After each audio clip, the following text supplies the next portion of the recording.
I gotta ask you about Deontay Wilder, a fighter that you know well as well.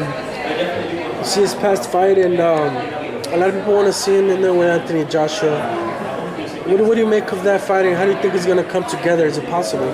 Well, first of all, I think what Deontay Wilder did in his last fight was not just a win, but this was a statement. And I think he had a lot of emotions in him, you know, after having to fight these guys, and every single one of them is testing positive for substances, and so there's a lot of frustration which has built up in Deontay, and this was not a win, this was a statement.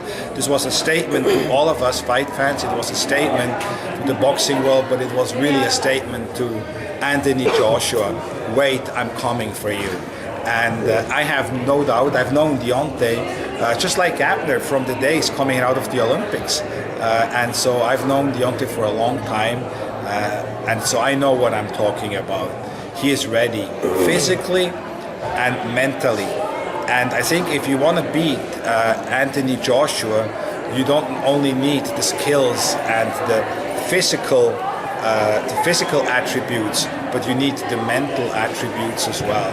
And Deontay is right there. I have no doubt, but I mean no doubt, that he's not only going to win against Anthony Joshua, but he's going to knock out Anthony Joshua. And so as a fight fan, of course, I hope that fight is going to happen, and I think it is going to happen. Lenny Hearn's very confident that it'll happen too. He's hinted a lot.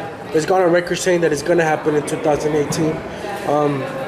His transition to the U.S., do you think it could possibly make it even allowing the fight to happen somewhere here? That could boost his matchroom boxing stable in America, just by seeing what he's able to do with his biggest name, bringing him over, putting him out here in Las Vegas or something. You know, do you think that's? Well, you know, I think that's a possibility. Definitely, I think. But for these kind of fights to be made, you really should negotiate behind closed doors, and not every time you have a phone call with somebody, announce it and issue a press release. I think, or you know, I'm having breakfast with Al Heyman and Shelley Finkel, and I ordered scrambled eggs, you know, or now we're having dinner, or now I just got off the phone, and 50-50 is never going to happen. Yeah. You know, I mean, this is not the way you get these really big fights done. But, you know, the fact is, Eddie is a good promoter.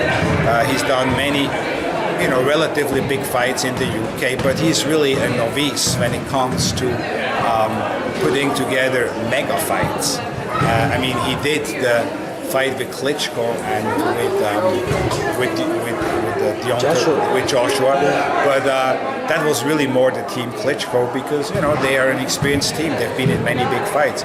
So I believe if we want to see that fight, it's better to do the discussions and negotiations between the parties and behind closed doors.